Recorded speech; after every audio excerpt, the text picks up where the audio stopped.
Hello Internet, I'm Jackie Fox. Welcome Wotive community. I recently decided to post one of my Wotive videos to the Wotive Reddit and got some good and varied feedback from it, more than I'd usually been getting on Discord, and there were a lot of different perspectives and opinions that were offered, and I think, as happens a lot of times when I post things on Reddit though, there were a lot of people who didn't watch the video who decided to comment anyways, or I don't know.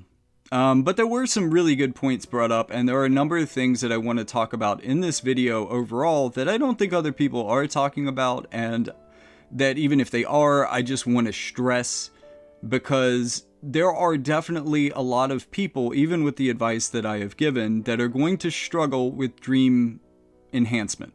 It is going to be a pain in the ass. It's definitely going to be a lot of trouble for new players, and it's definitely going to be a lot of trouble for certain F2P players. I'm not saying that all free-to-plays will have an issue with this, as most people seem to be asserting. I don't think that that's true, and let me explain why. Now, we have about 60 days at the time I made my wake-up call video to prepare for the Dream Enhancement update. Getting a character into the Dream Enhancement system and getting them to level 140 at least once is the bare minimum of what you want to be aiming to do when this system comes out. This will keep you competitive.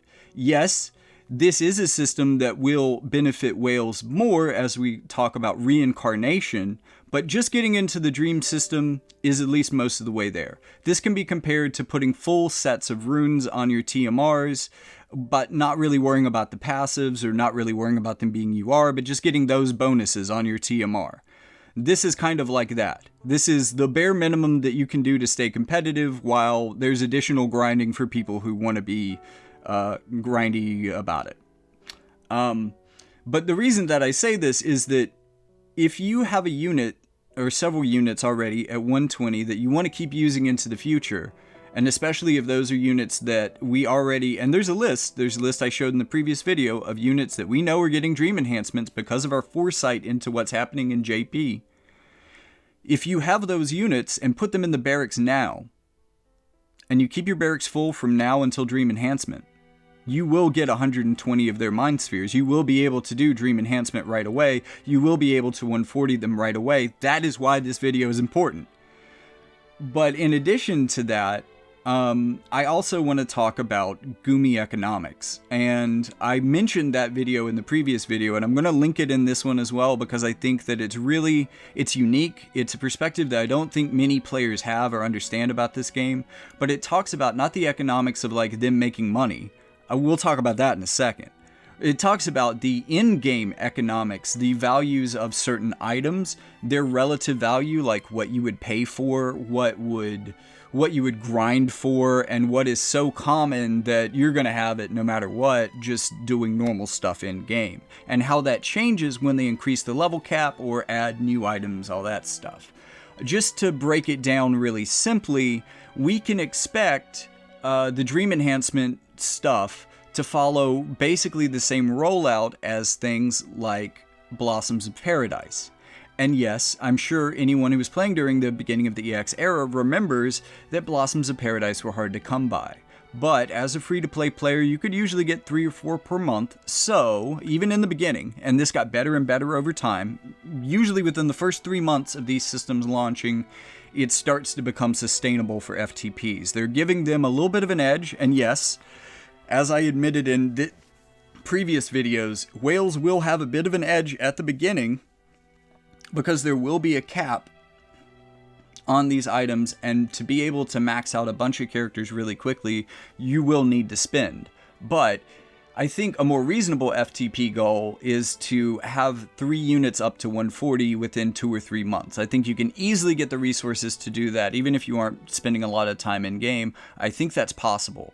But it's only really possible if you start putting people in barracks or start doing hard quests for them now, and or both. And if you really want to reincarnate them multiple times, you're going to need additional mind spears for that.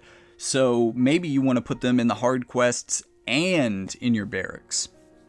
But in addition to that, you should also be spending, I would say, buying at least 10 Mind Spheres a day for the free units, what I'm doing, because I also want to bank some of my friend medals and guild medals, I'm picking one character that I have the most mind spheres overflow for. I get them to 120 so that I can convert their mind spheres, and then I keep buying 10 a day for them so that I can have a really big bank of their mind spheres. I have over 1,000 for characters like Zisa now, and I think those convert 2 to 1. So that's 500 generic mind spheres, in addition to the banking of specific mind spheres that you're already able to do. So no, while people are complaining about mind spheres, and while mind spheres were a huge problem for JP, understandably, that is, in my opinion, potentially because they didn't have a 4-month warning on how the system was going to work. We do. So I at least want to hypothesize that we will have a much better experience of that if we take these things into account and properly plan for them. Because... okay, so, and when I say properly plan, I want to talk about what I consider to be the proper FTP mindset. I think there are players that watch my channel that sometimes don't realize that I'm a free-to-play player. I don't say it a lot necessarily, and a lot of my videos are bragging on having the new units, so I don't really always seem to be a free-to-play player, but I am, and I actually free-to-play 3 accounts, and I do this basically so that I can experience the whole game. And it's kind of unfortunate that I have to do it this way, but trying to collect all of the elements and have viable teams in every element at a competitive level on one account is not a thing you should do unless you're spending a lot of money. And I don't even think people who are spending a lot of money should do that. Even if you're spending a ton of money, you should focus on 4 elements. Give yourself every other week off. Don't pull every week. That is my biggest and best piece of advice to you as a War of the Visions player. But to get even more specific than that, if you focus on only 2 elements, then you are only going to be pulling for a new unit once every 2 months, which, given that, if you are willing to put in a bit of effort grinding all the free viz you possibly can, logging in, getting all the login bonuses and stuff, you can actually, more often than you would expect, go to pity for a unit in one of those 2 elements when you have to. And you don't always have to. It can make building them a little bit harder, and you're going to be resource strapped in some other ways, but you should be able to build 1 or 2 elements and their vision cards, because vision cards are pretty easy to build and or pull on banner, because it's a 10k pity. It's pretty easy. But with this mindset, focusing on 2 elements, ignoring everything else, and just getting what you happen to pull, I think that a free-to-play player can be competitive. Like, I am a free-to-play... I am a free-to-play player who competes in Ares 2. I know there are more whales in Cancer, but I can compete in Ares 2 with a free-to-play account. That's all I'm saying. Now, I am kind of a whale in a different way that I'm going to talk about a little bit later in this video, but I don't spend money on the game. That's the part that I want to stress for right now. But, you know, when people talk about this game, and especially when people complain about the finances, the play to win, complain about whales, what we're really complaining about is more largely the gacha model. And even though I haven't played a lot of gachas, I feel like the gacha model in WOTIV is more fair because as a free-to-play player, I can still remain competitive. Maybe not like top tier competitive, but pretty high in the rankings. Like, you know, I got my guild into Legendary. It was just after they released the things after Legendary, which made that a little bit easier. But we got into Legendary before... well, no. I think actually one of our guilds did get into Legendary before they added new tiers as a free-to-play player. I mean, I realized that, you know, that only puts me... And I'm only in, like, top 100, top 300 guilds for the guild that I actually lead is a lot more casual. We're only in about top 300, but we're still pretty damn competitive for free-to-play players, and I regularly in either of those guilds have 6-star days in guild battle. So don't tell me it's not possible. for a free-to-play player to do this in this game. It is. You just aren't putting in the effort, or you aren't going about it the right way. And maybe that's a bitter pill to swallow for some of you, but if you're trying to stay competitive, but you want to pull all the characters, then maybe you need to realize right now that this isn't the game for you. That's just not how being good at this game is going to work, and I'm sorry to be the person to tell you that no one's told you that before. But, you know, talking about the gacha model more broadly, and talking about kind of the things that have happened to video games more generally, and this goes way beyond just Gumi and Alim, but, you know, it indicates the increasing financialization of our games, the increasing monetization through microtransactions, and the increasing, you know, kind of games as an addiction model. Like, you know, people have talked about games being addictive for a while, but it wasn't until like social games like Farmville that they really started learning how to make games literally addictive. And a lot of this goes through stuff that is used in this game, all of the daily rewards, all of the, you know, daily missions that you accomplish to get, you know, you can get Viz that way. There's a lot of ways to get Viz just by logging in daily and doing stuff. And this is all to foster an addiction that keeps you coming back to the game day after day and playing more and all that stuff. And yeah, all of that stuff deserves criticism. One of the reasons that I play this game, though, is that I don't think it's as bad with, I mean, yeah, definitely that passive addiction is definitely a thing. And like, yeah, it's an issue. But, you know, I think, you know, like that's... How many gamblers sit at a poker table and say, you know, we should all really consider our gambling addiction at this point. I mean, I just raised you $3,000 and I make about $2,000 a month. I think we all need to take a deeper look at what we're doing here. But like, if you aren't spending money on this, if it's just wasting your time, and if it's not interfering with your life or your relationships, then, you know, there's worse addictions to have. And I think that there's worse games to play in terms of monetization as well. But let's also talk about kind of another issue that the community has with the devs that I have a slightly different opinion on. Yes, I do think that we have lazy devs in some ways.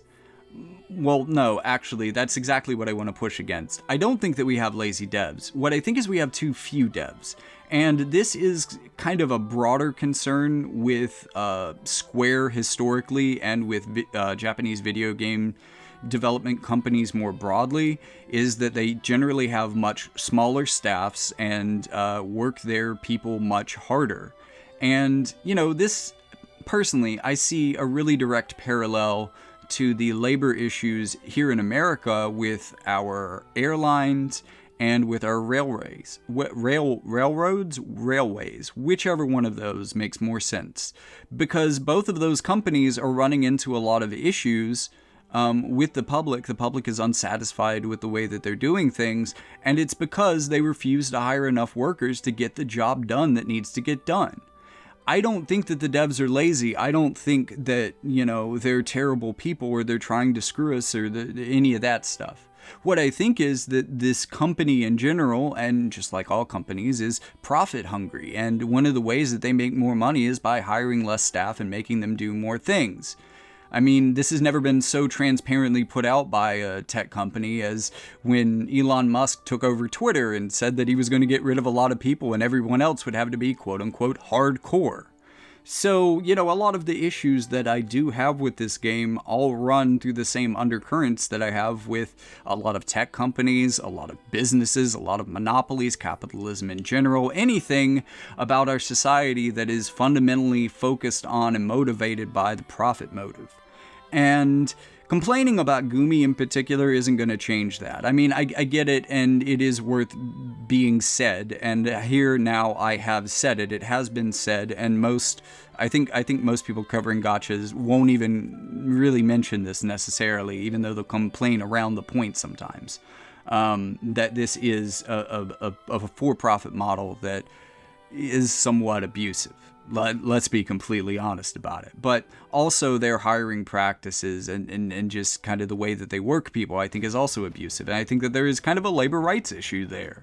I mean, if you want a really good example of this, because I'm not too in-depth familiar with the development team that's working on this game, honestly, but, you know, just looking at former Square side projects, like the game that was being developed around the same time as Final Fantasy VII, Xenogears. Like, look up a video on the development of Xenogears and the final product.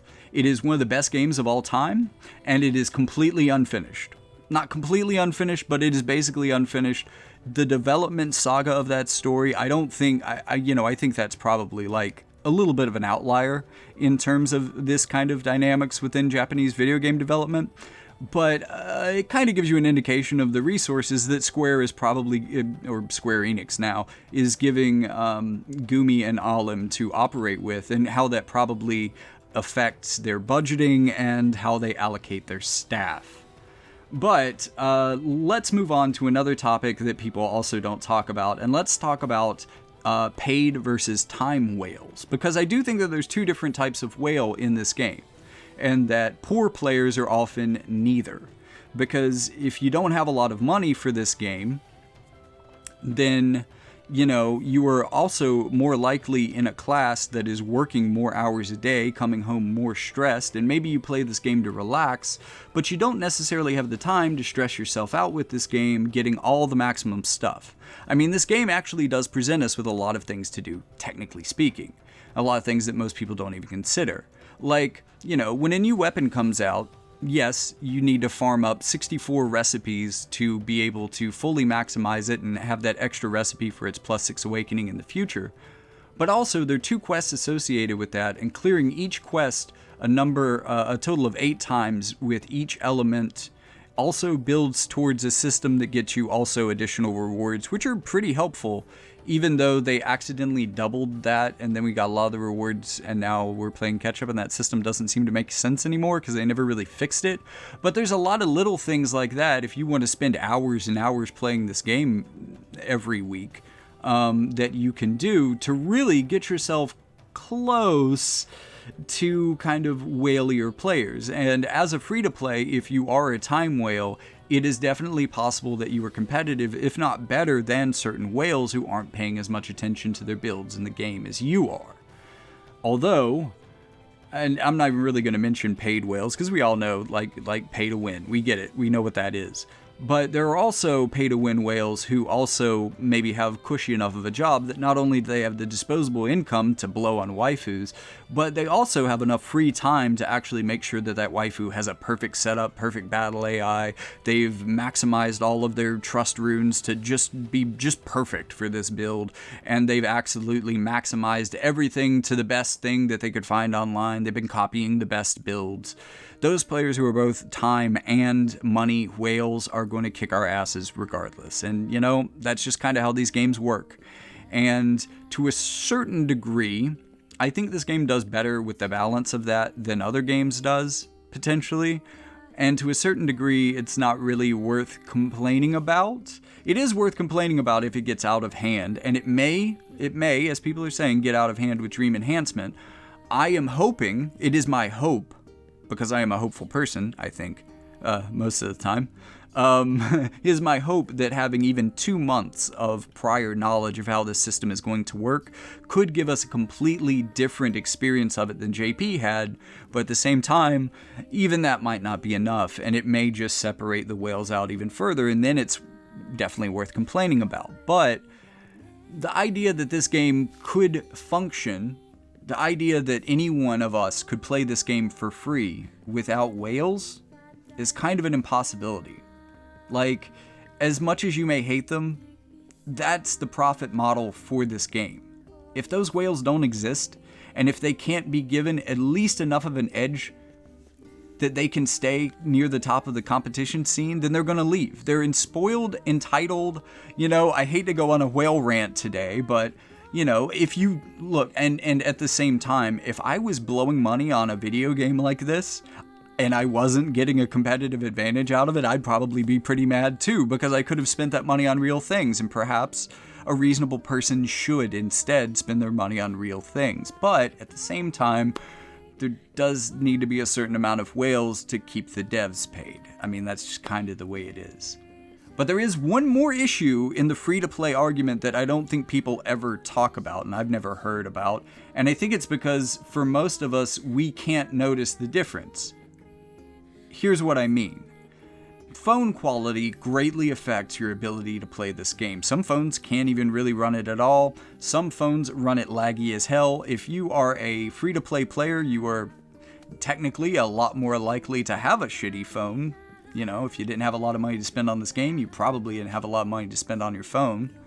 I recently sent one of my guildmates, like, my old backup phone that was, to me, in my opinion, because I tend to buy, you know, top of the line when it comes to laptops and computers and keep them in good condition for years and years and years as a forward investment. Apparently that phone was so much better than the one that they had. It was like revolutionary. It was completely game changing to them to have access to a better phone. And that's what made me realize that there's probably a lot of players out here that are having so much more trouble with so many more parts of this game and just their experience of it and their quality of their experience of it than I am. Because I have a top of the line, not brand new. Well, actually, I am rocking a Pixel 7 now because they had a good upgrade deal.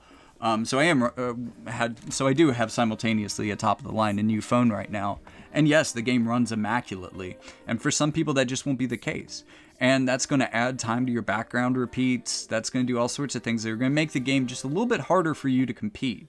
So that is kind of another way that this game and all games that exist on phones that aren't so, at least ones with higher graphics, you know, higher performing games. There's definitely like Words with Friends and bullshit that could probably work on a flip phone. But with games like this, that is a factor that plays into it that people don't often address. But with all of that being said, if you haven't watched the Gumi economics video, I think that's really eye-opening because it talks about the in-game economics in a way that people don't really think about and that I think are going to become important in mindset and planning for what's about to happen with the Dream Enhancement. So if you're curious about the Dream Enhancement system, if you're maybe concerned with the resources involved with that, watch my Gumi economics video and hopefully that'll ease your mind a little bit. Because, and I said this in my previous video, a lot of the predictions that I made in that video about how available some of the required items would be in JP, those have already come true, and they're continuing to come true, and that situation is continuing to get better. They're having more and more events that you can trade event medals for some of these materials, which is exactly what I was predicting, because that's exactly what happened with Blossoms of Paradise. It's pretty much going to be the same thing. Though, again, if you're one of those kind of scattered players that doesn't have what I previously described as a proper FTP mindset for this game and playing competitively in it, you're probably already struggling with your Blossoms, and that's probably a bad sign for how the Dream Enhancement system is going to play out for you. So, yeah, if that's you, I'm sorry. But I do think that we definitely have the opportunity, if we pay attention to it, if we do a little bit of forward planning, that we can make this system work for us, at least in the beginning. And I think that, you know, especially with the quality of Dream Enhancements that are coming for older characters that you may have had 120 for a while, you may be sitting on a bunch of Mind Spheres for already and not be aware of it, those kind of upgrades and making them meta again really rewards older free-to-play accounts that have built up a lot of stuff, but don't necessarily have the viz to always pull for new units, because you can get like this semi-new unit when they upgrade an 80 cost. I mean, look, Skahal right now, I haven't really been watching the meta, but if it goes like it did in JP, Skahal is going to be a perfect example of this, and he hasn't even been Dream Awakened yet. So I think and that's something that I really like about this game, and I think really helps it, is that even more than FFBE, and I felt the same way about it, but even more so about Wodev, that investing in older characters, yes, they do fall off after a while, but the developers do actively try to bring them back into the game, and there seems to be a much bigger commitment from the developers of bringing every character that they release back into the game at some point and on some level. That's not saying that every particular character is going to be good at some point or have their 15 minutes in fame necessarily, but it does mean that they can kind of stay competitive, which is nice, because it means that after your account is built out, you can focus on continuing to build up characters you already have and save your viz for future pulls for things that you really want and need. Anyways, all of that being said, I also have a video out there that's just taking a really brief look at what units have been released with Dream Enhancements over the first 2 months in JP. So if you're trying to figure out what units to put in your barracks or start doing hard shard quests for, then that video is definitely going to help you out with that. But if you like the fact that I'm bringing you information that you aren't necessarily hearing from other Wotive streamers, then, like, subscribe, do all that YouTube stuff, and I'll see you in the next one.